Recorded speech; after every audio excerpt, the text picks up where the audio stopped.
ऋषभ पंत को जब champions trophy में टीम से बाहर बिठाया गया था, पूरी की पूरी चैंपियंस ट्रॉफी में जब टीम से बाहर बिठाया गया था, तब कई सारे पंत के फैंस थे। वो जो छोटे छोटे बच्चे ना लॉकडाउन वाले, बहुत सारे फैंस थे पंत के, जो ये पूछ रहे थे कि भाई आखिर क्यों पंत को टीम में नहीं खिलाया जा रहा। चैंपियंस ट्रॉफी की मैं बात कर रहा हूँ। बट गौतम गंभीर एज अ कोच जो स्टेटस कैरी करते हैं, जो देख के उनको लगता है कि नहीं यार ये बंदा जो है वाकई में मतलब कुछ जानता है गेम के बारे में, तो एक चीज़ वहाँ पर ये समझ में आ रही थी कि यार केएल राहुल वहाँ पर अच्छा परफॉर्म कर रहा है और ऋषभ पंत के ऊपर ना आप ट्रस्ट नहीं कर सकते जब मैच फंसा हुआ हो, क्योंकि ये सोचते हैं कि भैया हम तो हर बॉल पर ना जीत कर आगे निकल सकते हैं। लेकिन ऐसा नहीं है। और इस बार तो पंत के ऊपर 27 करोड़ का हथौड़ा भी है, तो पंत के ऊपर इस बार एडेड प्रेशर है, ये बात क्लियर तौर पर सबको दिखाई दे रही है। और कहीं ना कहीं एक बड़ा कारण यही बन के आ रहा है कि ऋषभ पंत आईपीएल में कंटिन्यूसली क्यों फॉल आउट होते जा रहे हैं। आप इस बात को समझिए, मैं यहां पर सिर्फ और सिर्फ पंत एज अ बैटर की बात नहीं कर रहा हूं, बल्कि यहां पर मैं पंत एज अ कैप्टन की बात कर रहा हूं। पंत एज अ कैप्टन यहां पर टोटली फ्लैट दिखाई दे रहे हैं, टोटली फ्लैट। प्लेयर्स अपने आप में अगर कुछ परफॉर्मेंस दे दे रहे हैं तो दे दे रहे हैं, बट मुझे नहीं लग रहा कि पंत किसी भी तरीके से ग्राउंड पे खिलाड़ियों को मोटिवेट कर पा रहे हैं। देखिए, आज का जो हमारा शिकार है सबसे बड़ा है, वो है लखनऊ के 27 करोड़ वाले सुपर जायंट ऋषभ पंत। मतलब आज की तारीख में सोशल मीडिया पर हर एक व्यक्ति गोयनका साहब से यही सवाल कर रहा है कि भैया आपने ऋषभ पंत में आखिर ऐसा क्या देख लिया कि आपने इस बंदे को 27 करोड़ रुपए दे दिए। देखो भैया, आईपीएल में गोल्डन रूल चलता है, जितना बड़ा प्राइस टैग उतना बड़ा प्रेशर। और ये रूल इस समय ऋषभ पंत के ऊपर बिल्कुल परफेक्ट फिट बैठ रहा है। मतलब ऑक्शन में लखनऊ ने पंत को 27 करोड़ रुपए देकर एकदम टॉप क्वालिटी की बिरयानी ऑर्डर कर दी थी, लेकिन मिला क्या? ठंडा सड़ा गला समोसा। पंत साहब का हाल इस समय आईपीएल में ऐसा है जैसे आईपीएल में बैटिंग करने नहीं बल्कि अपनी किस्मत आजमाने के लिए एक जुआ खेलने आए। 3 मैचेस में से 17 रन। मतलब अगर यही हाल रहा ना तो पंत भाई तो अगले सीजन में 27 करोड़ तो छोड़ दीजिए, 27 लाख में भी नहीं बिक पाएंगे और टीमें ना इधर से उधर फुटबॉल की तरफ फेंकती रहेंगी। अब जरा पंत का एक स्टेटमेंट पर नजर डाल लेते हैं। आईपीएल शुरू होने से पहले हमारे पंत भाई साहब बोले थे कि यार मुझे एक ही टेंशन हो रही थी और वो थी पंजाब की, क्योंकि उनके पास सबसे ज्यादा पैसा था। मतलब पंत भाई इतना पंजाब से डरते हैं कि बल्लेबाजी भी उनके सामने भूल गए करना। और पंजाब किंग्स ने भी ये बात दिल पे ले ली। जैसे ही पंत क्रीज पर आया, अय्यर ने ग्लेन मैक्सवेल को बोला कि जाओ बेटा पंत को अपना फेमस लॉलीपॉप बॉल दिखाकर वापस भेज दो जरा। और पंत भाई ने भी बिल्कुल डिसअपॉइंट नहीं किया, सीधा यूजी चहल को कैच दे दिया। मतलब कि पंत भाई ने बोला कि लो भाई कैच पकड़ो और मुझे छुट्टी दो, मैं पंजाब के खिलाफ टेंशन से बिल्कुल आज़ाद होना चाहता हूं। भाई पंत की इनिंग्स आज की तारीख में व्हाट्सएप स्टेटस जितनी शॉर्ट हो चुकी है कि बस देखते ही गायब हो जाती है। पहले मैच में 0, दूसरे मैच में 15, तीसरे मैच में 2 रन। मतलब ये तो आईपीएल नहीं बल्कि नेटफ्लिक्स का एक सस्पेंस थ्रिलर चल रहा है कि हर एपिसोड में पंत भाई सस्पेंस रखते हैं कि इस बार मैं कितनी जल्दी आउट होऊंगा, आप मुझे बताओ। फैंस भी सोशल मीडिया पर लगातार इसको ट्रोल करने के मूड में हैं। पंत को ऐसे ट्रोल कर रहे हैं जैसे उन्होंने मतलब उनका पर्सनल लोन ले रखा हो। अरे भाई फैंस को भी तो समझो, 27 करोड़ दिए हैं तो जरा 27 रन ही बना दो। 3 मैच होगा, तुम 27 करोड़ के 27 रन नहीं बना पाए। अरे और कुछ नहीं तो गोयनका साहब के ऊपर ही दया कर लो, बेचारे ने राहुल को इतना गरियाया था और सोचा था पंत को लेकर आऊंगा कुछ अच्छा हो जाएगा, बट देखो क्या हो गया। वैसे भैया पंत का फ्लॉप शो का असली विलन आपको पता है कौन है? श्रेयस अय्यर।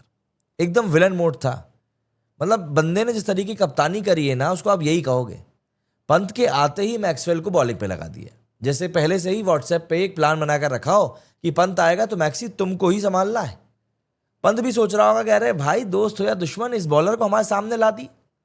और मैक्सवेल ने भी पंत को इतनी जल्दी वापस पवेलियन भेज दिया जैसे डिलीवरी बॉय रॉन्ग एड्रेस पर खाना डिलीवर करने आ गया। लखनऊ मैनेजमेंट भी अब यही सोच रहा होगा कि यार 27 करोड़ तो मतलब अगर हम 27 करोड़ हमने कहीं और लगाए होते तो हम 27 नए प्लेयर्स ले सकते थे। पंत को लेकर आखिर मिल ही क्या गया? मतलब आप एक तरफ देखो वहां पर विघ्ने वो पुथुर जो एक बॉलिंग कर रहा है उनका मुंबई का, दूसरा वो अश्विनी कुमार, और एक ये है। यहाँ पर लखनऊ की जो फीलिंग है ना वो इतनी ज़्यादा खराब हो चुकी है कि अब तो वो किसी से शायद एक्सप्रेस भी नहीं कर पाएंगे। ये वही वाली फीलिंग है जब आपने एक बहुत ही एक्सपेंसिव मोबाइल फ़ोन ऑर्डर किया हो और डब्बे में निकले वो ईटा निकले जाए ना, तब वो वही वाली फीलिंग आ रही है इस समय गोयनका साहब को। रिटर्न पॉलिसी वैसे भी आईपीएल में होती नहीं, तो अब बस आप रिग्रेट कर सकते हो और कुछ नहीं। पंत के फ्लॉप होने से लखनऊ वाले इतने परेशान हैं कि अब शायद पंत से वो लोग बैटिंग की जगह स्टेडियम के एंट्री गेट पर टिकट चेक करवाने का काम करवा लेंगे। कम से कम पंत वहीं पर खड़े होकर कुछ कंट्रीब्यूशन तो दे पाएगा। अब लखनऊ सुपर जायंट्स के सामने बड़ा सवाल यह है कि पंत को ड्रॉप करें या फिर पेशेंस रखें। मतलब ये सवाल उतना ही डिफिकल्ट है जितना इंडियन पेरेंट्स के लिए नेटफ्लिक्स सब्सक्रिप्शन लेना। मतलब लूं या ना लूं, फायदा होगा नहीं होगा कौन बताएगा। अगर पंत का यही फॉर्म रहा तो भैया आईपीएल ऑक्शन में अगली बार 27 करोड़ की जगह 27 लाख भी मुश्किल से मिलेगा। और ये सब देखकर पंजाब वाले अय्यर तो मतलब बिल्कुल पूरी तरीके से मस्त मार रहे होंगे। भाई पंत को हमने टेंशन में डाला, अब लखनऊ की टीम खुद टेंशन में है। अब आप मुझे बताइए, ये जो मैंने आपको ऋषभ पंत का पूरा कच्चा चिट्टा फ्लॉप शो का बताया है, कमेंट्स में आपको मुझे बताना है कि क्या लखनऊ ने पंत पर पैसा बर्बाद कर दिया या अभी भी आपको लगता है कुछ उम्मीद बाकी है। और अगर वीडियो पसंद आया तो ऑब्वियस सी बात है भैया, लाइक कर दीजिएगा, शेयर कर दीजिएगा, कमेंट कर लीजिएगा। सब्सक्राइब वैसे आप लोग कर लेते हैं, अगर नहीं किया है तो अभी तक आप कर लीजिए। और अगले वीडियो में जल्दी ही आपसे मिलेंगे एक नया मसालेदार टॉपिक के साथ में। और आईपीएल को आप तब तक देखते रहिए, ट्रोल्स को जवाब देते रहिए। पंत भाई जैसा फॉर्म है, जैसे फॉर्म में है, उससे बेहतर तो फैंटेसी क्रिकेट में हम लोग खेल लेते हैं, अच्छा ऐसा लग रहा है आज की तारीख में। कुछ एक कमेंट्स लेते हैं चलने के पहले, जिससे कि आपको भी पता चल जाए कि भैया क्या बोल रहे हैं लोग। पिछले मैच में ऋषभ पंत ने स्टैंप नहीं, थर्ड अंपायर के लिए इशारा किया था पंत ने। अच्छा, हर टीम मैच जीतने आया है, 2-3 मैच से कुछ नहीं होता, एंड तक शायद प्लेऑफ में क्वालिफाई हो जाए एलएसजी। बाबू ऐसा है कि शुरुआत में जब कोई ये व्यक्ति बोलता है ना कि अरे शुरुआत से कुछ नहीं होता, धीरे धीरे सब हो जाएगा, शुरुआत अगर अच्छी नहीं होती ना तो आखिरी में सिर्फ आप स्ट्रगल करते रह जाते हो और कुछ भी नहीं। जितना मैंने देखा है, मुझे तो ये दिखता है। मोहम्मद शान बोल रहे हैं कि भैया सर ऋषभ पंत को डोमेस्टिक खेलना चाहिए इंडिया के बी टीम से। अरे इंडिया की ए टीम से ही भेज दो इसको, उसमें अच्छा खेल ले तो ही बड़ी बात है। पूरन को कप्तानी मिल जानी चाहिए, ये चीज़ तो मुझे भी लग रही है कि पूरन को शायद कप्तानी मिल जानी चाहिए। देखते हैं खैर क्या होता है। लेकिन पंत ने सीरियसली भाई बहुत कचरे कर दिए हैं यार, बहुत कचरे कर दिए। बल्कि एक ऐसी टीम जो कि जीत भी नहीं पा रही, वो ऐसा एटीट्यूड कैरी कर रही है कि वो मैदान के ऊपर बहसबाजी कर रही है। अब जब आप ये सब हरकतें करते हैं तो ऑब्वियस सी बात है आपको परफॉर्मेंस भी देनी पड़ती है। लेकिन जब परफॉर्मेंस की बारी आती है तब वहां पर नीलबटे सन्नाटा होता है। और इसी चक्कर में आज की तारीख में इतना ज़्यादा स्ट्रगल आपको यहां पर करती हुई दिखाई दे रही है लखनऊ, और उससे भी ज़्यादा करता हुआ दिखाई दे रहा है पंत। ऐसा लग रहा है कि पंत के ऊपर 27 करोड़ का जो प्रेशर है ना, वो कुछ ज़रूरत से ज़्यादा ही हो चुका है। क्योंकि देखिए 27 करोड़ रुपए कम नहीं होते हैं, और 27 करोड़ रुपए जब आपको दिए हैं तो आपका जो ओनर है वो ये तो एक्सपेक्ट करेगा कि चलो ठीक है तू रन मत बना, कप्तानी तो ढंग से कर। वो आखिरी ओवर की स्टंपिंग जो छोड़ी थी इसने याद है, वहां से ही लगातार चीजें बिगड़ती चली जा रही हैं, लगातार बिगड़ती चली जा रही है। बीच में एक मैच जीत लिया इन लोगों ने, वरना वो मैच भी इनके हाथ में जाता हुआ दिख नहीं रहा था। ऋषभ पंत के लिए इस समय जो रास्ते हैं वो बहुत बुरे हो चुके हैं, बहुत खुरदुरे हो चुके हैं। एंड आने वाले समय में कहीं ना कहीं ऋषभ पंत को भी कोई ना कोई बड़ा डिसीजन जरूर लेना पड़ेगा। गौतम गंभीर ने बहुत सही तरीके से पंत को पकड़ा था, और पंत की जो चोरी थी ना वो लिटरली मतलब अब ऐसा समझ में आ रहा है कि आईपीएल में उसकी परफॉर्मेंस को देखकर कि अच्छा ही हुआ कि इस बंदे को मौका नहीं दिया गया चैंपियंस ट्रॉफी में। क्या पता चैंपियंस ट्रॉफी में इसको मौका दे देते तो भैया ये वहां पे भी कचरा करा लेते। क्योंकि देखो एक प्लेयर के तौर पर तो एक बात सीधे दिख रही है कि पंत जो है बिल्कुल परफॉर्म नहीं कर पा रहा है, और जब खिलाड़ी परफॉर्म नहीं करेगा तो ऑब्वियस सी बात है मतलब दिक्कतें जो हैं ऐसे ही बढ़ेंगी। जब आपको परफॉर्मेंस करनी होती है, जब आप बिल्कुल मौके पे खड़े होते हो और आपने मौके पे चौका नहीं मारा, तो फिर आपके ऊपर स्पेक्यूलेशंस खड़े होने लगते हैं कि क्या ये खिलाड़ी वाकई में वर्थ करता भी है। मतलब आज आईपीएल के 2 सबसे महंगे खिलाड़ी आमने सामने थे, लेकिन उन दोनों खिलाड़ियों ने ही परफॉर्म नहीं किया। मतलब आप आयरनी देखिए, सॉरी ऋषभ पंत ने तो मतलब खत्म ही कर दिया मैच, श्रेयस अय्यर ने लेकिन परफॉर्म किया। लेकिन इन दोनों खिलाड़ियों के ऊपर जो पैसा लगा है वो पैसा वसूल ऐसा लग रहा है सिर्फ श्रेयस अय्यर ही करके दे रहे हैं, और ऋषभ पंत ने तो भैया सीधे सीधे हथियार डाल दिए कि यार मैं तो नहीं खेलने वाला, अब तुम लोग देख लो। कैसे इस चीज़ से कोप अप करने वाला है पंत समझ में नहीं आता। देखो एक्सीडेंट से वापस आया है, सब चीज़ें समझ में आती हैं, लेकिन ना इस तरीके से अगर आप सोचोगे कि नहीं यार चीज़ें हमारे लिए हो जाए तो वो नहीं हो पाएगा। जिस तरीके से ऋषभ पंत इस बार मतलब खेल रहे हैं ना इस टूर्नामेंट में, वो बहुत ज़्यादा क्वेश्चन मार्क अराइज कर रहा है कि यार ये बंदा जो है क्या कर रहा है। एक्चुअली में सोशल मीडिया पर लोग लिख रहे हैं कि भैया Rishabh Pant is the most overrated batter in T20s, no consistency no impact. कुछ नहीं कर सकते इस प्लेयर का भैया। मतलब आपको समझना पड़ेगा कि ये प्लेयर आखिर कैसे परफॉर्म करने वाला है। एक और ट्वीट आया है कि requesting BCCI to drop Rishabh Pant from central contract, he is not even the top 10 wicket keepers in India right now. अब इतने लोग बोल रहे हैं तो भाई कुछ तो बोल रहे होंगे ना। ऋषभ पंत ने आज फिर 5 बॉलों पर 2 रन बनाए भाई। एक और ट्वीट में लिखा है, still trying to figure out what was so special about Rishabh Pant to get 27 crore. मतलब ऋषभ पंत में क्या ऐसा था कि उसको 27 करोड़ रुपए दिए, ये अभी तक समझने की कोशिश कर रहे हैं। वो एक टेरिबल कैप्टन है, एक उससे भी बुरा T20 का बैट्समैन है, और गोयनका ने एग्जैक्टली उसमें क्या देखा कि उसने निकलस पूरन की जगह पर ऋषभ पंत को कप्तान बनाया, समझ में नहीं आता। पहले मैच में 0 बनाया, दूसरे मैच में 15 बनाया, तीसरे मैच में 2 रन बनाए। क्या चाह रहा है ये प्लेयर समझ में नहीं आ रहा। एक बंदे ने लिखा है, what exactly does Rishabh Pant look at short fine leg, he always got out at this point.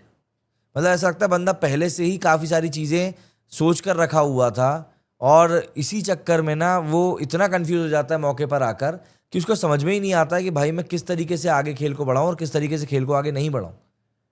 इतनी ज़्यादा बुरी चीज़ें हो रही हैं इस बंदे के साथ में, लेकिन बंदा है कि समझने को तैयार ही नहीं है। उसको लग रहा है कि नहीं, मुझको तो पैसा मिल गया है तो बस अपना काम तो ख़त्म, अब खेलो जैसा भी करना है। और एक बात ये है ना कि क्या है कि एक जो रिस्पॉन्सिबिलिटी की बार बार बात हो रही है ना कि नहीं आपको रिस्पॉन्सिबिलिटी लेनी होगी। भाई आपको सामने वाला इतना पैसा दे रहा है तो वो आपसे एक्सपेक्ट करेगा कि आप रन बनाओ, और अगर उसके बाद आप रन नहीं बना रहे हो और उसके बाद सवाल खड़े हो रहे हैं तो फिर आप किस मुंह से बोलोगे कि नहीं भैया हमको कुछ मत बोलो, हम तो जैसा खेल रहे हैं वैसे ही खेलेंगे। भाई हो गए आप एक यंग कप्तान, होगी आपकी सारी चीज़ें, लेकिन अब आप एक 27 करोड़ के बैगेज को आप टांगे हुए हो, और दूसरा एक टीम की जिम्मेदारी भी अब आपके कंधों पर है। अगर आप वो जिम्मेदारी भी नहीं उठाना चाह रहे हो तो फिर दिक्कतें तो आपके साथ बढ़ेंगी, और वही चीज़ समय हो रही है। ऋषभ पंत जब शुरुआत में आए थे तब लगता था कि एक बढ़िया प्लेयर है, लेकिन आज की तारीख में मतलब कहीं से बढ़िया प्लेयर तो छोड़ दो, ओके ओके प्लेयर भी नहीं लगता।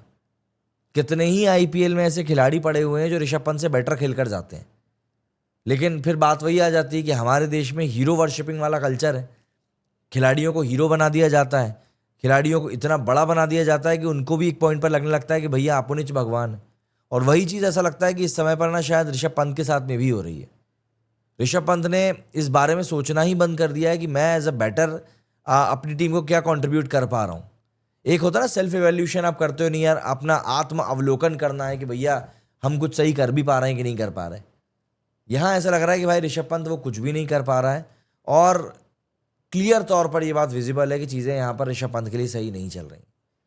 पंजाब किंग्स ने जिस तरीके से आज लखनऊ को हराया है, ऋषभ पंत की लखनऊ को हराया है, सरासर समझ में आ रहा है कि भाई पंत को घंटा समझ में नहीं आ रहा है क्या चल रहा है मैदान में। गोयनका साहब आज अगर नहीं चिल्लाएं तो कल चिल्लाएंगे, कल नहीं चिल्लाएं तो परसों चिल्लाएंगे, लेकिन एक बार इस सीजन में एक बार बम फटेगा जरूर। क्योंकि एक बंदे ने जब इतना पैसा खर्च कर दिया है तो वो एक्सपेक्ट करता है कि यार ये प्लेयर मुझे परफॉर्मेंस तो निकाल कर देगा। लेकिन यहाँ पर आप परफॉर्मेंस तो छोड़ दो, दूर दूर तक परफॉर्मेंस की कोई बात ही नहीं हो रही है, कोई बात नहीं हो रही। और सिर्फ इंडिविजुअल नहीं, एज अ टीम भी आप परफॉर्म नहीं कर पा रहे हो। और सबसे बड़ी बात तो वही है ना कि भैया आप चैंपियंस ट्रॉफी में भी बाहर बैठे थे यार, गौतम गंभीर ने कुछ सोच के ही बाहर बिठाया होगा ना। यही होता है एक्चुअली में। देखिए चीज़ें जो हैं फिलहाल चल रही हैं, लेकिन कब तक इस तरीके से चलेंगी और कब तक इस तरीके से सबके सब खींच पाएंगे, ये भी एक सोचने वाली बात होगी ना। पर देखते हैं क्या होता है, क्योंकि अभी तो फिलहाल चीज़ें बिल्कुल डीरेल हुई पड़ी हैं ऋषभ पंत के लिए, और मुझे हाल फिलहाल में वो जल्दी सामने आती हुई ट्रैक पर दिखाई दे भी नहीं रही है। बल्कि ये जो हर एक इनिंग जा रही है ना जिसमें कि बंदा फेल हो रहा है, ये सिर्फ और सिर्फ प्रेशर ऐड कर रहा है और कुछ भी नहीं हो रहा। मैं बता रहा हूँ आपको, और कुछ भी नहीं हो रहा है। सिर्फ और सिर्फ पंत के ऊपर प्रेशर बढ़ रहा है और कुछ भी नहीं। एंड पंत को भी ये बात समझनी पड़ेगी कि भाई तुमने हैट्रिक ऑफ फेलियर्स कर लिया है।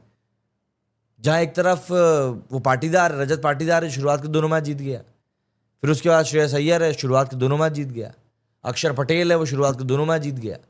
आपके साथ के ही खिलाड़ी आपको नीचे दिखाने का काम कर रहे हैं, तब तो आपको समझना पड़ेगा कि भैया हमसे कछु तो गलती हो रही होगी और उस गलती को शायद हम पकड़ नहीं पा रहे हैं। क्या होता है जब आप एक कोकून से बाहर नहीं आना चाहते हो ना, आप सोचते हो कि नहीं यार हम तो इसी में जिएंगे, इसी में हमारा चलता रहेगा, और आपके इर्द गिर्द ऐसे लोग रहते हैं जो आपको बताना भी नहीं चाहते कि यार चीज़ें जो हैं वो सही रहेंगी, तब यही होता है। और इंडिया में सबसे ज़्यादा दिक्कत वही है ना, हीरो वर्शिपिंग वाली। अपने यहाँ पर ना खिलाड़ियों को इतना बड़ा बना दिया जाता है कि खिलाड़ियों को लगता है कि यार मतलब मेरे से ऊपर तो कोई है ही नहीं, कोई हो ही नहीं सकता है मेरे से ऊपर। और वहीं पर चीज़ें खराब होने लगती, वहीं पर होने लगती, और कुछ नहीं, सिर्फ से और सिर्फ वहीं पर चीज़ें खराब होती हैं।